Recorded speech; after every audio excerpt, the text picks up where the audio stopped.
हरिओम। जय सिया राम। चिंतन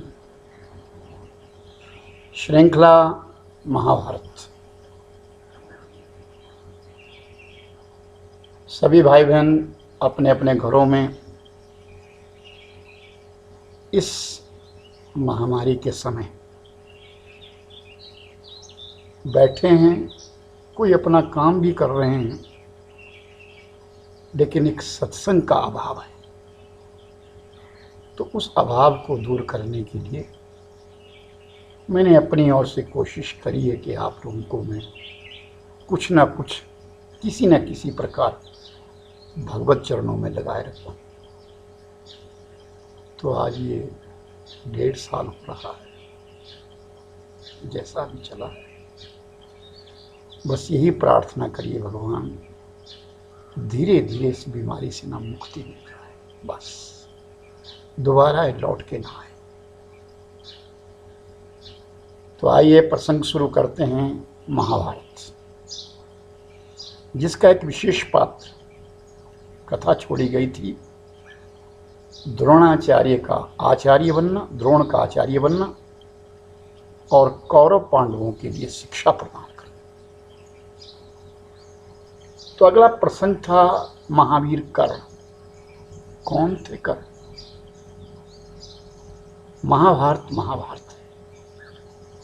भगवान वेद व्यास जी ने अपने मन से कल्पना करी और मन से रचा। ऐसे महाभारत का युद्ध जो 18 दिन चला, उसमें एक विशेष पात्र थे कर्ण, जिस कर्ण की वजह से बहुत बड़ा ये महाभारत का युद्ध हुआ। कारण कर्ण था। कारण क्या? ये दुर्योधन का पक्ष कर्ण ले रहा था। क्यों ले रहा था? सब कथा आप सुनेंगे धीरे धीरे। पहले कर्ण के जन्म गाथा सुनो। कर्ण है कौन? दुनिया कहती है कर्ण पांडवों का भाई था, लेकिन किस प्रकार था? इस धरती के ऊपर द्वापर युग में एक राजा हुआ जिनका नाम था सूरसेन। उस सूरसेन का एक भाई जिसका नाम था कुंती भोज। तो सूरसेन के यहाँ वसुदेव का जन्म हुआ, कृष्ण भगवान के पिता। और उसके पश्चात एक कन्या जन्मी, जिस कन्या का नाम पृथा रखा। क्या नाम रखा? पृथा। वसुदेव और पृथा बड़े प्रेम से पल रहे थे कि कुंती भोज, राजा कुंती भोज, जिसके कोई संतान नहीं थी, उस कुंती भोज ने प्रार्थना करी। राजा सूरसेन से प्रार्थना करी, महाराज मेरे कोई संतान नहीं है, आप मेरे लिए अपनी कन्या दे दो, इसका परिपालन करूंगा। और राजा सूरसेन ने वो कन्या पृथा कुंती भोज को दे दी। कुंती भोज ने उस कन्या का नाम बदल दिया और अपने नाम के साथ जोड़ा और उसका नाम कुंती रखा, जिसके अंदर लाखों गुण थे।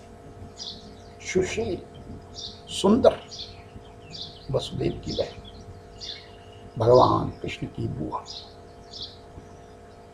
तो बड़े आनंद के साथ उस कन्या का परिपालन हुआ, उस कुंती का। जैसे ही वो कुंती नववर्ष में प्राप्त हुई, तो एक दिन ऋषि दुर्वासा राजा कुंती भोज के यहाँ आए। तो कुंती भोज ने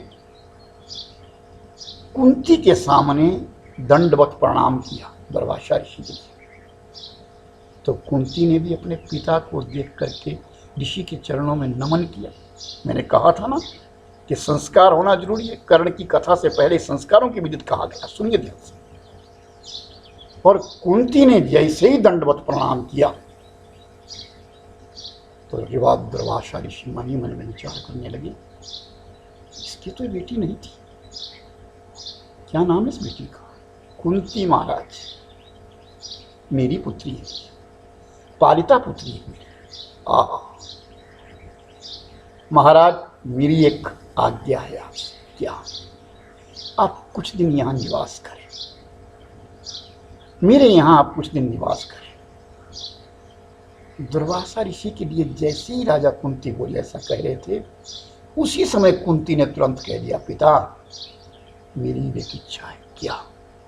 इन ऋषि की मैं सेवा करना चाहती हूँ, मैं मन से सेवा करना चाहती हूँ।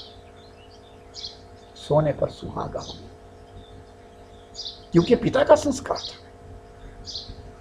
राजा कुंती भोज ने विनय करी, प्रार्थना करी, और उस प्रार्थना को जब दुर्वासा ऋषि से कहा तो ऋषिवर दुर्वासा ने सहर्ष स्वीकार कर लिया कि मेरी सेवा शुश्रूषा कुंती करेगी। कुंती नित्य प्रति दुर्वासा से पूर्व उठ जाती, वो स्नान करके नदी से आते इतने में संध्या पूजा का सामान रख देती, और कुंती सात्विक आहार बना करके स्वयं ऋषि को प्रदान किया करती। कुंती की उस सेवा करने से, उस भाव से दुर्वासा ऋषि अति प्रसन्न हो गए, और ऋषि दुर्वासा ने उस कुंती से कहा, बेटी मैं अब जा रहा हूं, तुम्हारी कोई इच्छा हो मांगने की तो मांगो। मेरी कोई इच्छा नहीं, तो बेटी मैं अपनी सेवा का पुण्य तो दूंगा। सुन, जिस किसी का भी तू आवाहन करेगी, जिस देवता का भी तू आवाहन करेगी, वो तेरे सामने स्पष्ट हो जाएगा। मैं तुम्हारे लिए मंत्र देता हूं। और कुंती के लिए एक आवाहन मंत्र दे दिया। ऋषि दुर्वासा चले गए। आज ऋषि दुर्वासा को गए हुए 5 दिन हुए थे। कुंती मन ही मन में विचार करती है, वो ऋषि मेरे लिए वरदान दे गए हैं, जरा पता तो करो कितना फलित है। प्रभात का समय था, सूर्य नारायण को अर्घ दिया जा रहा था। यही सूर्य सहस्रांशो तेजो राशि जगतपति अनुकंप्या माम भक्त गृहाणार्घम दिवाकरा। अर्घ देने का भी एक क्रम है, बीच में बताऊंगा मैं आपको कभी कि सूर्य नारायण को अर्घ कैसे प्रदान किया जाता है, उसका महत्व क्या है। तो अर्घ प्रदान किया जा रहा था। अर्घ प्रदान करते करते जब सूर्य की लालिमा को देख रही थी तो सूर्य नारायण का उस मंत्र के द्वारा आवाहन कर दिया, और जैसे ही वो ऋषि का दिया हुआ मंत्र आवाहन किया, सामने से सूर्य नारायण चले आए। घबरा गई कुंती, आप? हाँ, तुमने मेरा आवाहन किया है, अब मैं खाली हाथ नहीं जाऊंगा। तो कहती है, महाराज मैं तो आपको देख रही थी, केवल मंत्र जाने नहीं, अब तुमने आह्वान किया है। अरे कुंती सुनो, तुम्हारे एक पुत्र होगा, मेरी अंश का तुम्हारे पुत्र होगा। मैं तुम्हारे ऊपर दृष्टिपात कर दिया है। महाराज मैं तो कुमारी हूं, अर्थ नहीं, कोई काम नहीं, तुम्हारा कन्यत्वपन समाप्त नहीं होगा, तुम्हारे एक पुत्र होगा। किंवदंती ऐसी भी है कि वो कर्ण से उत्पन्न हुए हैं, कान से उत्पन्न हुए, तो नामकरण रखा गया। लेकिन जो भी था, महाभारत में तो स्पष्ट कहा गया है कि कुंती के वो संतान पैदा हो गई, और कुंती घबरा गई। बालक के पैदा होती वो घबरा गई, मैं क्या करूं, मैं क्या करूं, कहाँ जाऊं। उस बालक को उठाया, कपड़े में लपेटा उस कुंती ने, और चली गई। सामने यमुना नदी बह रही थी, और यमुना नदी में प्रवाहित कर दिया। कुंती लौट गई अपने राजमहल। समय बीतता चला गया, और इस तरफ यमुना मैया के किनारे एक सूत परिवार रहता था। सूत यानी अश्वपालक, घोड़ों को चलाने वाला, घोड़ों को परिवर्ण करने वाला, जो निषिद्ध जाति थी, ऊंची जाति नहीं थी। ऐसा कहा गया कि वो सूत निषिद्ध जाति मानी जाती, सूत। तो वो सूत एक दंपत्ति था जिसका नाम था राधे, और पत्नी नाम राधा। वो दोनों निसंतान थे, उनके कोई संतान नहीं थी। वो नदी के किनारे सुबह जाते, घोड़ों को पानी पिलाते, लेके लौट के आते, और घोड़े किसी और के नहीं, राज परिवार के, हस्तिनापुर के, इंद्रप्रस्थ के, कौरव और पांडवों के, और वो सेवादार। राधे की संतान नहीं थी। एक दिन भोर का समय था, पिटारी बहती बहती आ रही है जमुना से। राधे धीरे धीरे गया, पानी को अपनी ओर नापता चला गया। पिटारी नजदीक आई, और जैसे ही वो पिटारी खोली, उसमें बड़ा सुंदर बालक, लेकिन कैसा बालक, जिसके कवच और कुंडल है, जिसका मूर्धन्य सुशोभित हो रहा है, ऐसा वो बालक। आहा, सूर्य नारायण की संतान है। बालक को उठाया उस सूत और अपनी पत्नी के पास ले गया। हम धन्य हो गए, हमारे बालक हमारे लिए बालक। उस बालक का नाम राधे रखा। क्या नाम रखा? राधे। वो जन्मजात ही सूरवीर होने लगा। उसके अंदर अनेक प्रकार के प्रश्न जागते थे और उनका समाधान बड़ा करता था। ऐसा वो बालक बड़ा हो गया। जब बालक बड़ा हो गया तो उसने देखा कौरव और पांडवों की 5 पांडव है, 101 कौरव है, ये युद्ध विद्या का अभ्यास करते हैं। वो अकेला युद्ध विद्या का अभ्यास करता था और वो धनुष चलाने के बीच में, बाण चलाने के बीच में अर्जुन से भी सूरवीर निकलने लगा। देखता चला गया, उसको सब जानते थे। लेकिन अर्जुन के साथ कर्ण की स्पर्धा हो गई उस राधे की। और मेरे भाई बहन, इस बालक को कर्ण कहते हैं। वो राधे एक दिन दुर्योधन से मिला। दुर्योधन अर्जुन से जलता था, दुर्योधन युधिष्ठिर से जलता था। तो दुर्योधन अर्जुन से घबराता भी था उसके बाणों से। तो दुर्योधन ने विचार किया, ये कर्ण, ये राधे, इसकी काट है, क्यों ना मैं इसको अपना मित्र बनाऊं। और चाल चल गया दुर्योधन। उसको मरवाने के लिए चाल चल गया कि मैं अर्जुन को मरवाऊंगा। मरवाने का कारण है कि ये एहसास था कि क्या, ब्रह्मास्त्र,